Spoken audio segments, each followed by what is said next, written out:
To create 4 patches using the techniques in my book, we cut 2 squares that are light and dark, so you have a high contrast.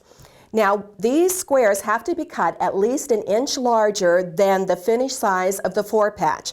So in your block, if you need a finished block that is 6 inches, these have to be cut to at least a 7-inch square.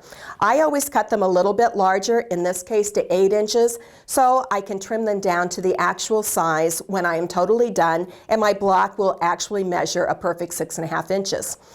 So to do this, put your fabrics right sides together. I always put the light fabric on top, and I am going to sew a tube by sewing 1/4 inch seam allowance on opposite sides of these 2 squares. Now I've sewn 1/4 inch seam on each side of the block, and in this case I've used black thread because I want you to be able to see it on camera. If I was sewing this to actually incorporate it into my quilt, I would have used a thread that would match the lightest fabric in the fabric, or match the lightest color in the fabric. So now these were cut 8 inches, so I need to cut parallel to the sewn lines right down through the middle of this block, which means I need to cut it 4 inches. So I take this and I use the lines on my mat and center this so that it is parallel to the lines on all sides. And then I can take my ruler and I'm going to place it so I am cutting right down through the center, and I always count twice, so I cut in the right position, and see, I can make sure there's 1, 2, 3, 4, 1, 2, 3, 4, so I know I'm not going to mess up my block. I start rotary cutting from the edge, and before I move the ruler, I pull this away, so I know I have a clean cut this entire length. So now I have 2 segments, and when I open them up, I'm going to have 2 rail fence units, like this. Here is a set that I have already pressed. I always press my seams open because it alleviates the bulk in the seam.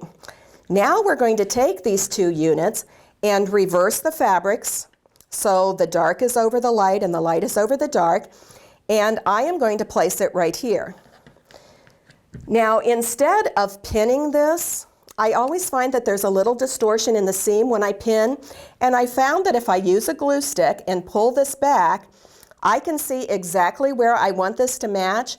So I pull this back about 1 inch because the head of a glue stick is 3/4 inch.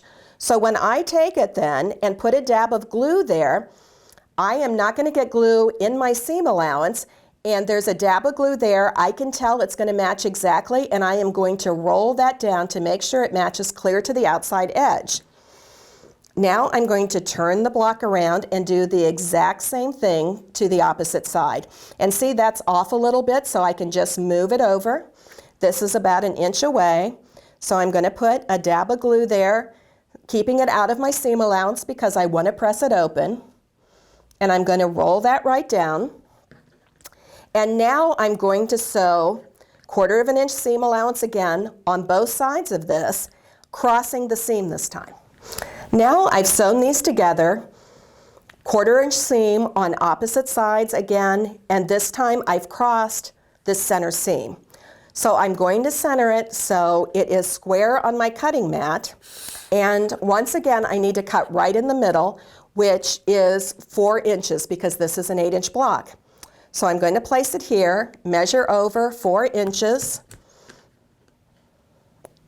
and like a good carpenter, measure twice, cut once. So here is 4 inches on that, so I know I have it exactly in the center. And then I'm going to cut down the middle, and when I open this up, I'm going to have 2 perfect 4 patches. And you can see that the center matches exactly. Now I'm going to take these and press them open and show you how to trim them down to size. As you can see, I press the seams open to alleviate all of the bulk so I don't have a large amount of fabric in the center, and my 4 patch is perfect. And out of those 2 8-inch squares, I now have 2 4 patches.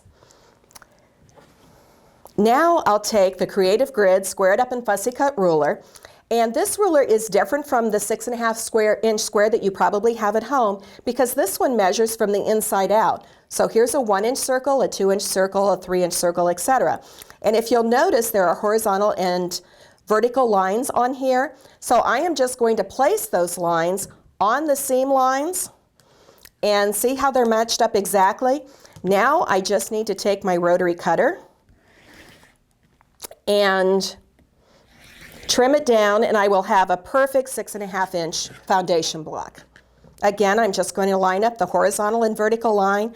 I don't need to look on any complicated marks on a ruler. And by cutting my blocks a little bit larger, this is all the waste of a fabric I have, but look how I end up with a perfect foundation block. It's that easy to do 4 patches. These are really fun to do with children because they just think it's magic when you open that up and you've created 2 blocks out of 2 squares. So try this technique in any of your quilts, and it's a great way to use up scraps. If you are using 5 inch charm squares, which are readily available now, or the 10 inch squares, if you use a 10 inch square, you're going to end up with a 9 inch finished 4 patch. If you use a 5 inch, you'll end up with a 4 inch finished. But remember, at this point, it will measure 4.5 inches because that will include the seam allowance. The 4 inch is the finished size after it's sewn into a quilt.